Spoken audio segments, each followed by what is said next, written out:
సనాతనలకు స్వాగతం. సనాతన ధర్మ కేంద్రం కామేశ్వరి వాణి సమర్పిస్తున్న వేద విజ్ఞానం కార్యక్రమంలోని మరొక ఎపిసోడ్కు స్వాగతం.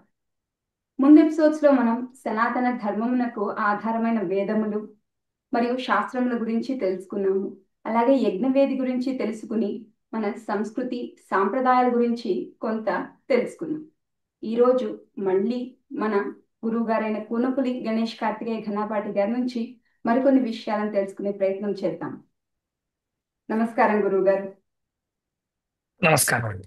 ముందుగా వైదిక ప్రార్థనతో ఈనాటి కార్యక్రమాన్ని ప్రారంభిద్దాం గురువు గారు. తప్పకుండా. ఓం అగ్నేనయ సుపథా రాజే అస్మాన్ విశ్వాని దేవయునాని విద్వాన్ యోధ్యస్మజ్జుహురాణమేనో భూయిష్ఠాంతే నమ ఉక్తిం విధేమ పాశేక్షుచాపౌ మధుపూర్ణ పాత్రం మహాంకుశం పుష్పశరం వరం చ కరైర్దధానామరుణాం త్రినేత్రాం కామేశ్వరీం నిత్యమహం భజామి. ముందు ఎపిసోడ్ లో మీరు వేదంలో అపౌరుషేయులని, వేదంలో చెప్పబడిన విజ్ఞానాన్ని అంతా కూడా మన ఋషులు ఒక్కొక్క ఋషి ఒక్కొక్కలా దర్శించి విపులంగా శాస్త్రాల రూపంలో అందించారని తెలిపారు. సనాతన విద్యల్లోని శాఖలను విద్యాస్థానములను అంటారు కదా, ఆ విద్యాస్థానాల గురించి వివరించగలరు గురువు? మన ప్రాచీన భారతీయ వాంగ్మయం సముద్రం ఎంత లోతైందో, ఎంత విస్తీర్ణమైందో అంతకంటే లోతైంది, అంతకంటే విస్తీర్ణమైంది. మన సంస్కృత వాంగ్మయంలో చాలా చోట్ల ఈ విద్యల గురించి ప్రస్తావన చేశారు. సుమారుగా కొన్ని వేల శాఖలు ఉండాల్సినటువంటి వేదం, కేవలం వేదమే చాలా వేల శాఖల్లో ఉందన్నమాట. ఆ ఇంకా స్మృతులు, దర్శనాలు, వీటిలో వ్యాఖ్యలు, అనువ్యాఖ్యలు, అసలు ఈ గ్రంథాలకి మనం ఒక కేటలాగ్ కూడా తయారు చేయలేము, అంత విస్తీర్ణమైంది. అయితే మన దురదృష్టవశాత్తు ఈ 1000-2000 ఏళ్ల సైద్ధాంతిక రాజకీయ దాడుల వల్ల ఎంతో కోల్పోయాం మనం. అప్పటికి మన ధర్మవీరులు, అట్లాగే ఋషితుల్యులైనటువంటి మన పూర్వీకులు ఎంతో శ్రమ కోర్చి చాలా విద్యల్ని ఈ ఈ ఈ కాలం వరకు కూడా మనకు అందివ్వడం కోసం ఎన్నో త్యాగాలు చేశారు. ప్రధానంగా చతుర్దశ విద్యాస్థానాలు అని మనం వింటూ ఉంటాం. మనుస్మృతిలో ఈ విధంగా చెప్పబడింది: అంగాని వేదాశ్చత్వారః మీమాంసా న్యాయ విస్తరః పురాణం ధర్మశాస్త్రం చ విద్యాహ్యేతాశ్చతుర్దశ. అట్లాగే విష్ణు పురాణంలో ఈ శ్లోకం ఉంది. దీని కొనసాగింపుగా ఆయుర్వేదో ధనుర్వేద గాంధర్వశ్చేతి తే త్రయ అర్థశాస్త్రం చతుర్థం చ విద్యాహ్యష్టాదశైవ చ. అనగా ఆ, ఇక్కడ కొంచెం మనం విపులంగా తెలుసుకుందాం ఈ శ్లోకం గురించి. అలాగే గురువు. అంగాని అనగా షడంగాలు: శిక్ష, వ్యాకరణం, ఛందస్సు, నిరుక్తం, జ్యోతిషం, కల్పం. ఇవి ఆ రంగాలు అన్నమాట. వేదాశ్చత్వార: ఋగ్వేదం, యజుర్వేదం, సామవేదం, అథర్వణ వేదం.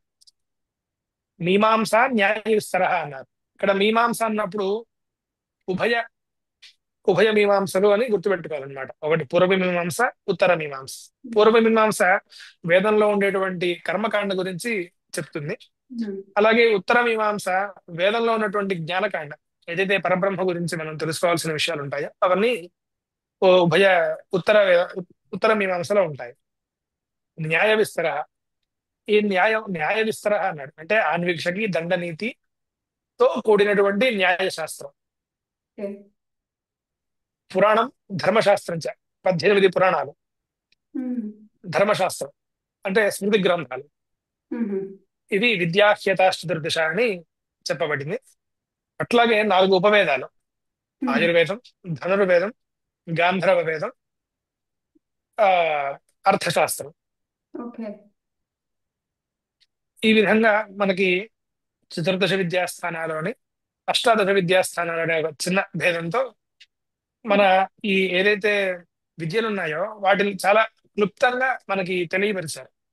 అయితే ఈ విద్య అన్న పదంలో ఇంకా చాలా గ్రంథాలు ఉన్నాయన్నమాట. ఉదాహరణకి ఇప్పుడు బ్రహ్మ విద్యని తెలుసుకునేటువంటి విద్యలు ఏవైతే ఉన్నాయో ఉపనిషత్తుల్లో కొన్ని కొన్ని విద్యలు కూడా ఉన్నాయన్నమాట. పంచాగ్ని విద్య అని, వైశ్వానర విద్య అని, కొన్ని ఉపాసన పద్ధతుల్ని కూడా శ్రీ విద్య అని ఉమ్, ఈ విధంగా మనం పిలుచుకుంటూ ఉంటాము. ఈ విద్యలు రెండు రకాలండి. ఒకటి పరా విద్య, అపరా విద్య. నిజ బ్రహ్మ అవగమ్యతే సా పరా. ఏ విద్య ఏదైతే బ్రహ్మ పరబ్రహ్మ గురించి మనకు తెలుస్తుందో దాన్ని పరా విద్య అని, ఉమ్, యజ అక్షరమధిగమ్యతే సా అపరా అని. అంటే ఏ విద్య అయితే అధ్యయన అధ్యాపన రూపంలో ఉంటుందో అది అపరా విద్య అని. ఓకే. ఉదాహరణకి మనం అధ్యయనం చేస్తున్నాం వేదము, శాస్త్రము, ఇవన్నీ అపరా విద్య. ఈ ఓకే. విధంగా పరా విద్య అని, అపరా విద్య అని రెండు భేదాలతో ఉంది. చాలా చక్కగా విద్యాస్థానాల గురించి మాకు తెలియజేశారు గురుగారు. తర్వాత మన తెలుగునాట కృష్ణ యజుర్వేదాన్ని అధ్యయనం చేస్తూ ఉంటారు కదా. అంటే ఏ ప్రాంతం వారు ఏ వేదాన్ని అధ్యయనం చేయాలని ఋషుల చేత నిర్ణయించబడిందా, లేకపోతే పరంపరాగతంగా ఏ వేదాన్ని అధ్యయనం చేస్తున్నారో దానినే అధ్యయనం చేయాలని చెప్పబడిందా గురుగారు? అంటే ప్రాంతానికి ఎటువంటి సంబంధం లేదండి. మ్మ్. మనం ఇంతకు ముందర చెప్పుకున్నట్టుగా గురు పరంపరగా వ్యాసుడి దగ్గర నుంచి ఋగ్వేదం పైలుడికి, యజుర్వేదం వైశంపాయనుడికి, ఓకే. సామవేదం జైమినికి, అలాగే అథర్వవేదం పిప్పలాదుడికి, ఇలా పరంపరగా వస్తూ వారు ఎంతమంది విద్యార్థుల్ని తయారు చేశారో అది అట్లా గురు పరంపరగా మన వరకు వచ్చింది. ఓకే. ఇది ప్రాంతానికి ఎటువంటి సంబంధం లేదు. తెలుగునాట ఋగ్వేదము, శుక్లయజుర్వేదము ఇవన్నీ కూడా నడుస్తున్నాయి. అయితే విస్తీర్ణంగా తైత్తిరీయ శాఖ ఉండడం అనేది జరుగుతోంది. మ్మ్. అంతేగాని ఎటువంటి ప్రాంతానికి సంబంధం లేదండి. ఆ, ఓకే గురుగారు. అంటే ఎవరు వాళ్ళ పూర్వీకులు ఏ శాఖలో అధ్యయనం చేశారో, ఏ వేదాన్ని అధ్యయనం చేశారో తర్వాత తరాల వారు కూడా అదే అధ్యయనం చేయాలి. కానీ ఉమ్, అంటే అది కాకుండా వేరేది అధ్యయనం అంటే దాంతోనే మొదలు పెట్టచ్చా? ఉదాహరణకి కృష్ణ యజుర్వేదంలో పుట్టిన వారు అది కాకుండా ఉమ్, ఋగ్వేదాన్ని కానీ లేకపోతే ఉమ్, శుక్ల యజుర్వేదాన్ని కానీ అలా ఉమ్. అధ్యయనం ప్రారంభించవచ్చా గురుగారు? ఆ విద్యార్థి యొక్క జిజ్ఞాసని అనుసరించి మ్మ్. మొదట స్వశాఖాధ్యయనం అంటే, ఉదాహరణకి నాది కృష్ణ యజుశాఖ స్వశాఖ కాబట్టి ఓకే. నేను కృష్ణ యజుశాఖని అధ్యయనం చేసి ఆ తర్వాత నాకున్న జిజ్ఞాసను బట్టి ఋగ్వేదం గాని, సామవేదం గాని, అథర్వవేదం గాని ఈ విధంగా అధ్యయనం చేయవచ్చు. మ్మ్. స్వశాఖను విడిచి మాత్రం ఆ పరశాఖ అధ్యయనం చేయకూడదు. ఒకవేళ అట్లా చేయడం అనేది చాలా గర్హ్యం అన్నమాట. మ్మ్. అటువంటి వారితో దూరంగా ఉండడం మంచిది అని పెద్దవాళ్ళు అంటూ ఉంటారు. ఓకే.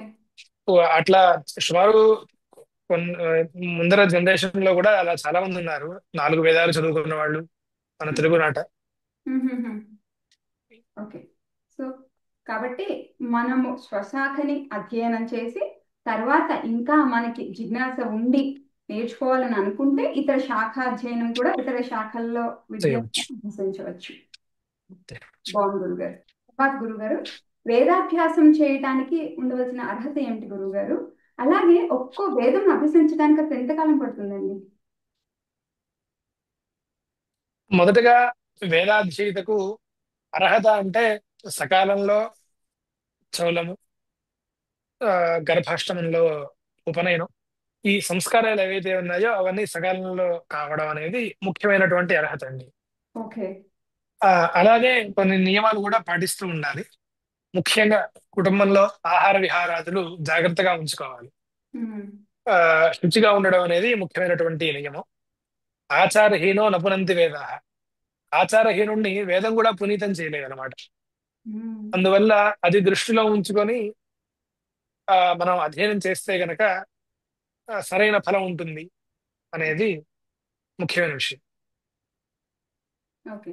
అట్లాగే ఈ అధ్యయన విషయంలో పూర్వం పెద్దలు ఏం చేసేవాళ్ళంటే కనుక మనకి ఆపస్తంభ గృహ్య సూత్రాదుల్లో కూడా మ్మ్. 12 ఏళ్ళు బ్రహ్మచర్యం అని చెప్పారండి. అంటే సాంగంగా, అంటే అంగాలతో సహితంగా ఒక వేదం అధ్యయనం చేయడం కోసం 12 ఏళ్ళు అని ఆహా. పూర్వులు అట్లా చేసేవాళ్ళు.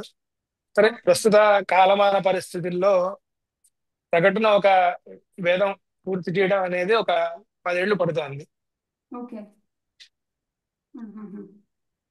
10 ఏళ్ళు అంటే ఘన వరకు లేకపోతే తర్వాత కూడా గురుగారు అంటే ఈ 10 ఏళ్ళు దేని మటుకు ఘన వరకు ఘనాపాటి అవడానిక అవునండి. అవునండి. ఒక ఘనాపాటి తర్వాత ఇంకొన్ని తర్వాత ఇంకొంచెం శాస్త్రాధ్యయనం చేసి ఆ తర్వాత వేదభాష్యం అధ్యయనం చేసే అర్హత కలుగుతుంది. ఓకే. ఇది విద్యార్థి జిజ్ఞాసను బట్టి ఇంకా ఇంకో 10 ఏళ్ళు పడుతోంది ప్రస్తుత పరిస్థితుల్లో. ఆహాహా.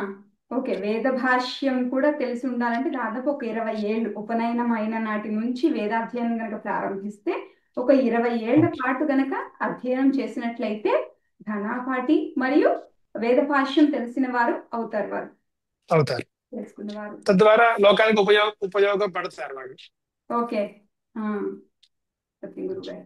అది చౌలానికి ఏ విధంగా అయితే మనకి ఉపనయనానికి గర్భాష్టమి అన్నది నిర్ణయించబడిందో అలాగే చౌలానికి కూడా ఏదైనా ఆ, సమయం చెప్పారా గురుగారు? చౌలానికి 3వ ఏట అనేది సమయం అండి. ఓకే. అయితే కొందరు ఆ సాంప్రదాయాలు ఆచారాలు ఈ ఇంటి ఆచారాలను బట్టి కూడా ఆ పుట్టిన మొదటి సంవత్సరం అని ఈ విధంగా కొన్ని జరుగుతూ ఉన్నాయి. ఓ, పుట్టిన మొదటి సంవత్సరం కూడా ఆ సంవత్సరం దాటిన తర్వాత తర్వాత. ఆ ఈ చౌరం చేయడం అనేది ఉంది. కొందరేమో ఉపనయనం ముందర రోజు చేసుకోవడం ఇట్లా చేస్తున్నారు. దాని సకాలం మాత్రం 3వ ఏట అనేది. అంటే అది కూడా ఇప్పుడు ఏ విధంగా అయితే ఉపనయనం గర్భాష్టమి అన్నారు అంటే గర్భం ఉమ్, దాల్చిన నాటి నుంచి అది కూడా కలుపుకుని 3వ ఏట ఉమ్, అంతేనా గురుగారు? 3వ ఏట. ఉమ్, ఓకే. ఓకే. సో వేద అధ్యయనానికి ఉండాల్సిన అర్హత అంటే వారు గర్భాష్టమికి చౌల ఉపనయన సంస్కారాలు అయిపోయి ఉండి ఆ, అది అలాగే శౌచాన్ని పాటించాలి. అది ప్రధాన అర్హత. అలాగే ఒక ఉమ్, ఘనాపాటిగా అవడానికి ఒక 10 ఏళ్ళు తర్వాత వేద భాషను కూడా నేర్చుకోవడం మరొక 10 ఏళ్ళు ఈ ప్రస్తుత కాలమానాన్ని బట్టి అంత పడుతుంది. అవును. ఉమ్, ఓకే. ధన్యవాదాలు గురుగారు. చాలా చక్కగా మీరు మాకు ఎన్నో విషయాలను తెలియజేశారు. మరలా ఇంకో ఎపిసోడ్లో మనం కలుసుకుని ఇంకా ఎన్నో మన ధర్మానికి సంబంధించిన విషయాన్ని తెలుసుకుందాం గురుగారు. ధన్యవాదాలు. నమస్కారం. విన్నారు కదండి ఈనాటి ఎపిసోడ్లో గురుగారు విద్యాస్థానాల గురించి ఎవరు ఏ వేదాన్ని అధ్యయనం చేయాలన్న విషయం గురించి అలాగే వేదాధ్యయనానికి ఉండవలసిన అర్హత మరియు వేదాధ్యయనానికి ఎంత సమయం పడుతుంది అన్న విషయాలన్నింటినీ మనకు తెలియజేశారు. మరలా మరి ఒక ఎపిసోడ్లో మరికొన్ని విషయాలను మన కామేశ్వరి వేద పాఠశాల గురువు గారైన కూనపులి గణేష్ కార్తికేయ ఘనపాటి గారి నుంచి తెలుసుకుందాం. శ్రీ కామేశ్వరి ఫౌండేషన్ వారు సమర్పిస్తున్న వేద విజ్ఞానం కార్యక్రమం గనుక మీకు నచ్చినట్లయితే మీ వారితో కూడా ఈ వీడియోను పంచుకోండి. సనాతన ధర్మము వర్ధిల్లుగాక.